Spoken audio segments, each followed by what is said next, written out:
On last week's episode of the A-Team, we met the creative directors for each team. The community of creative directors are small but yet powerful here in Grand Bahama. Each creative director added their model to their team and completed Project 1. Some creative directors kept it simple, while others were all over the place. I was able to tap into an old me, Danaja, who only had blue eyes, because it just popped on stage whenever she performed. For Let's Face It, it was really about shaping her face and showing the natural beauty of a woman's face, especially a Bahamian woman. They said very little product, but at the same time we had to stay focused on the face within itself. So I said I wanted something memorable, something eye-catching, show-stopping, but at the same time still, whereas I'll be able to have more of a variety. Let me just be honest with y'all. So we just go in there and we just put something together, and then I was like, it looked like it from under the sea, and she was like, it looked like a urchin, and I was like, oh bitch, sea urchin. With my understanding of Let's Face It, we just needed to bring attention here to the face. We just need to be creative with that. But I didn't want to add anything extra to my model other than the eyes. I wanted that to be the focal point. I captivated on a jumbo oversized necklace and I pinned it onto the head of the model, and I gave touches and pop of color just to kind of bring that editorial vibe to it. Mind you, that was nasty. The final images were sent off to the judges for final deliberations. The A-Team is a photographic experiment that challenges 4 creatives to build their own A-Team. In each new episode, their team will grow by one new artist. Some creatives will play multiple roles. They will complete one photo project each week and will be judged during the final deliberation with the judges. I am really looking forward to what's about to happen right now.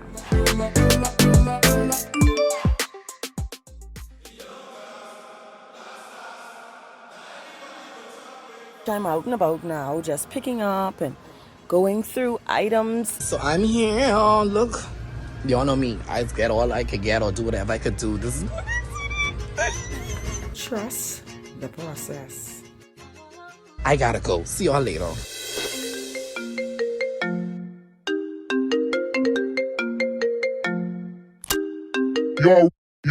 Y'all ready for this?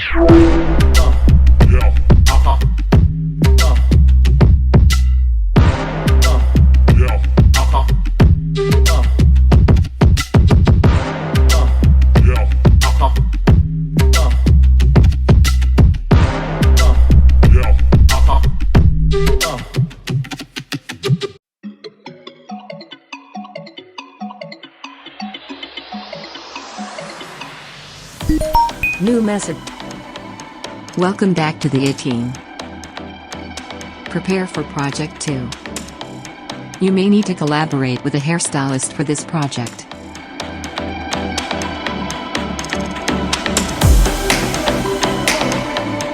Prepare for Hair Today, Gone Tomorrow. The Hair Today, Gone Tomorrow challenge. Where I saw it, and I saw it was hair, H-A-I-R, today, I was like, okay, this has to be a hair challenge. There's a whole different level.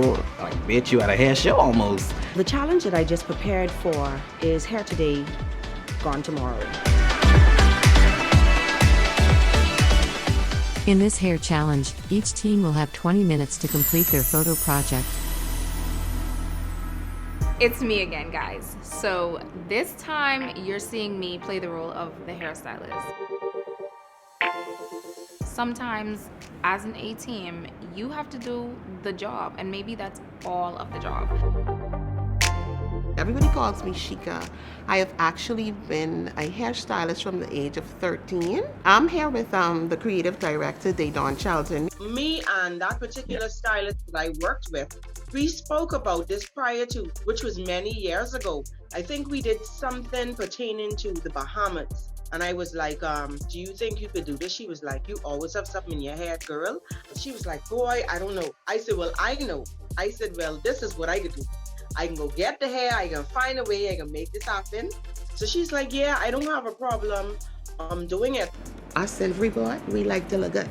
So during the storm, during the pandemic, people call on your phone, I need you to make me awake.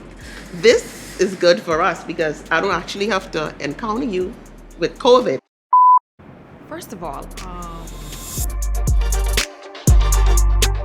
I didn't have a hairstylist. You're not like lying, you know. I did not have a hairstylist at all. Stefan helped me with, because, that's hair and that's everywhere. So he helped me with getting that. I was just so all over the place. My name is Shaquelle Ranger. I'm a part of Dominic's team. Shaquelle is my best friend. When I first started off, she was the young lady who did the girls' makeup, and I knew that she also did hair. The reason why I chose her is because me and her work along together. We understand each other, and I'm sure that whatever we do still ends up coming out to be something amazing. My career as a hairstylist and makeup artist has gotten me recognized by celebrity hairstylists that wants to collab with me. From this competition, I want viewers to get that Shaquelle is actually a really good hairstylist and makeup artist.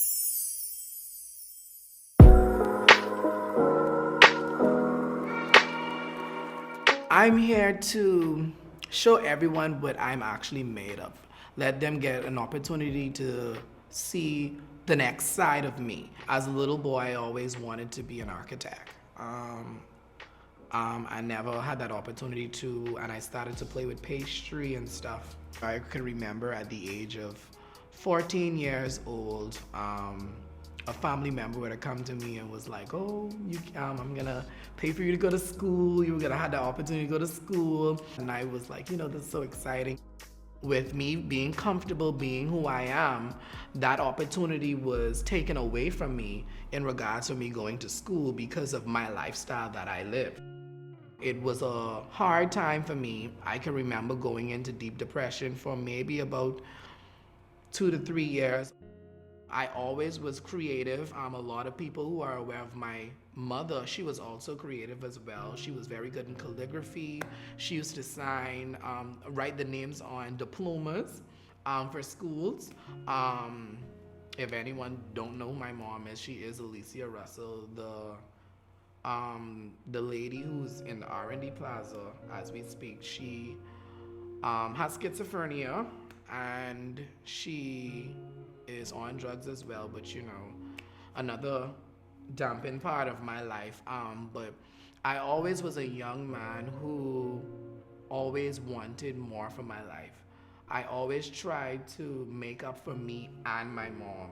Because of the early age that she had me and because of what she put a lot of them through, I always tried to be that child who tried to make up for everything. I would have had my own pageant, produced it, 300 people came out, amazing show, started to train girls, continued to do that until we were awarded the opportunity this year to go back to teenager, and our girl was crowned Teenager Universe. For what all I've been through, there's nothing that can hold me back right now. I know that I'm strong enough to be able to do what I have to do to lead my team in the right direction.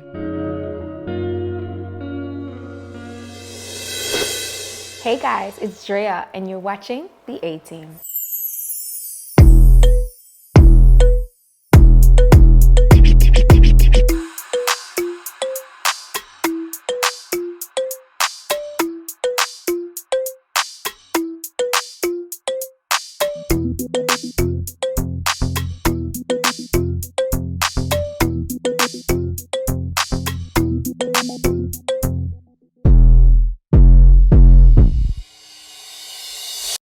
My challenge this morning was my model and makeup artist coming in late, and I'm like I really don't know what I'm going to do with this hair, and nobody's here yet, and we're running out of time, and I was first up.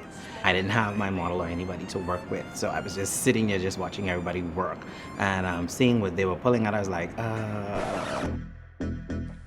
Daryl, what you got ain't nowhere the size. There's a whole different level. I know yesterday we was trying to plan and we just was like, gold look good on me. Ooh, dark skin gold.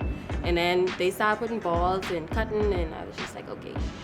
I was tired, so I didn't put much input, honestly. I just was there like, Do what y'all gotta do. After going, overthinking and spiraling almost, I took a breather and I went back at it and I was like, oh bitch, the Jetsons, the Hunger Games, you got this. I decided that I wanted to bring awareness through the hair and the natural hair. When I was in primary school, that I had struggles with my hair. Our hair was not accepted as a black girl, short hair, but natural hair. The quickest thing that you wanted to do was put some cream crack on that and get that relaxed, okay?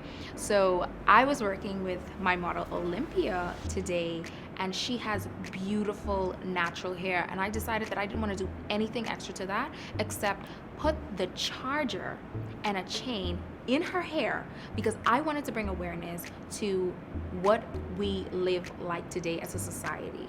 That's it? I felt like my hairstyle was very different from everyone else's, and it spoke volume.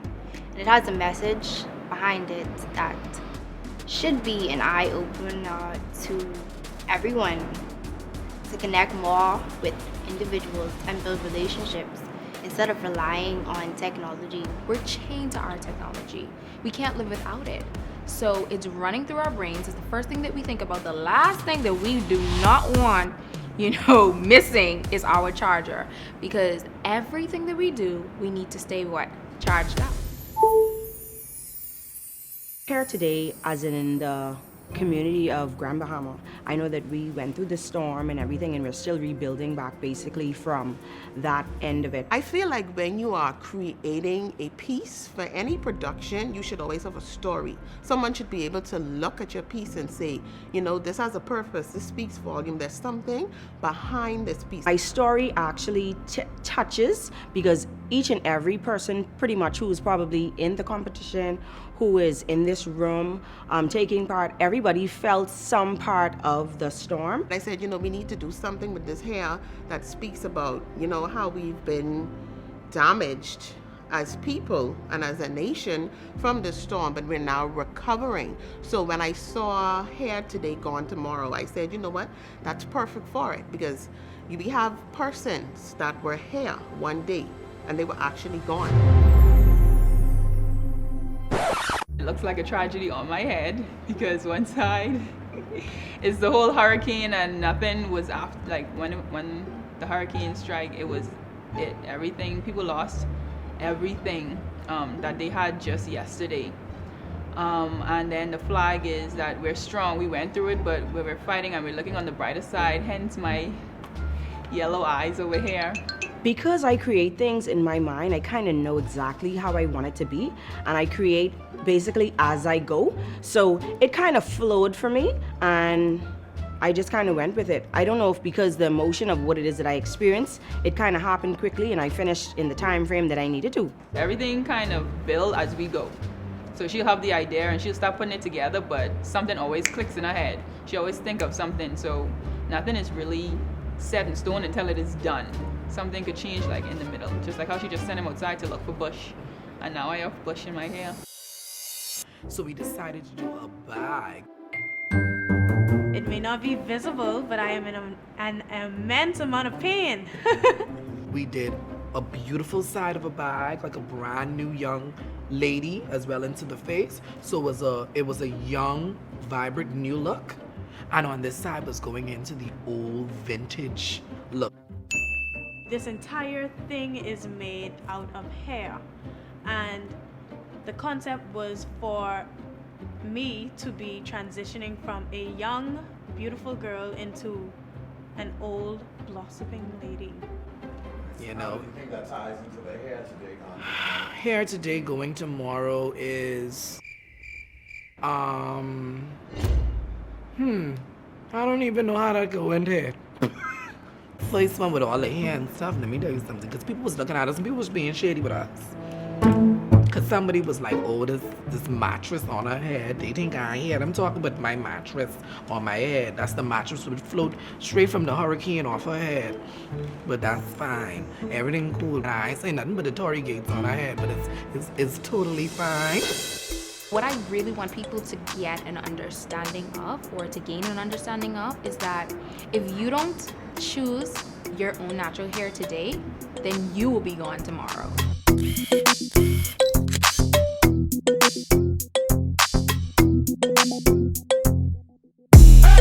I mean, but then again, I did think I had the best look. In my mind, I had the best look. I gave what I think needed to be given.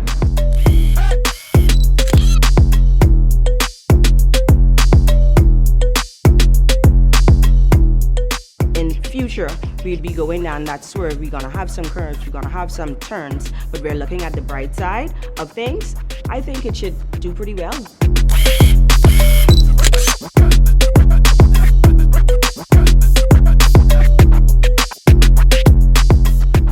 They say fantasy here, baby. I give you fantasy. Ain't nobody in there had a whole big box on their head covered with hair and was sickening like that.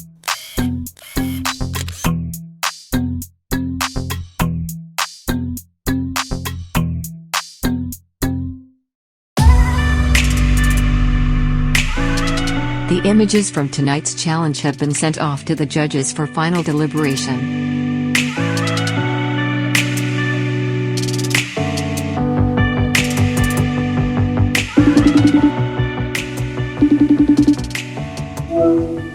Hair today, gone tomorrow, with me being one of those persons that basically lost everything throughout the storm and having to live with my family. Thinking that I would go to stay there for 2 days, and I ended up living there for 2 years. With the way it turned out, it wasn't as extravagant as everybody else's pieces. But then again, I'm not an over the top extravagant person. Everything I do is usually a little subtle or simple, or like they would say less. But to me, less is still more in most cases, and I think that was one of them. To me, doing something else and coming back, seeing her braced against the wall, saying she's trying to get something, the weight off her head. How I felt about it, not being harsh, I didn't care. As a model, you are a mannequin. This is what you sign up for. But at the end of the day, I tell her to wear that ridiculously big thing that we had on her head, just as she wear that ridiculously big crown that she wears on her head. The only way that we are connected to each other is by that same thing, that charger technology. For some people, they would feel like, oh, well, we have moved on and it's different now, we're getting back to our normal. But that was a living memory for me for a very long time, because I was uncomfortable for a long time. And I had a little bit more on my plate than most for who wasn't in the areas that got hit. There was a piece that I didn't understand. There's something about an artist when they can create something that tells you about the future. So when everyone gets there, they'll be like, this person was thinking ahead of time.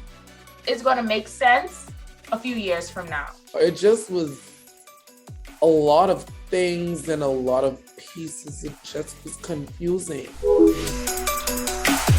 Tune in next week. You don't want to miss it. I feel intimidated by everybody, to be honest. Everything else was sick without the aim. Oh gosh. I was trying to figure out what was going on with the flag and the dead flowers, but I didn't realize. I did stuff like this and like that, and stuff like that. But it was pretty good. So, like I said too, it's been a very long time since I've had a photo shoot like this. It's been a very long time. So at first I was a little bit, scratchy. But when I turned on, it was on and open. I think that everyone is trying to figure out what's next. And guess what? We're all gonna be on our toes.